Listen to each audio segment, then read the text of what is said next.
વડોદરાના ડભોઈમાં રોગચાળો વકર્યો છે। રોગચાળામાં દિન પ્રતિદિન વધારો થયેલો જોવા મળી રહ્યો છે।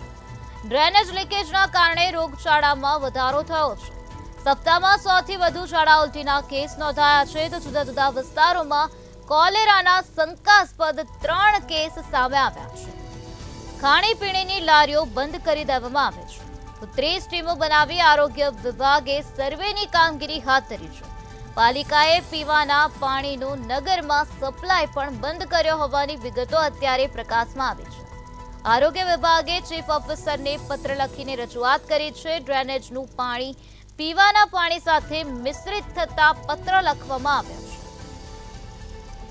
વડોદરાના ડભોઈથી આ મહત્વપૂર્ણ સમાચાર સામે આવ્યા, જ્યાં રોગચાળો દિન પ્રતિદિન વધી રહ્યો છે। ડ્રેનેજ લીકેજની સમસ્યા જોવા મળી રહી છે, જેના કારણે રોગચાળાનું પ્રમાણ વધી ગયું છે।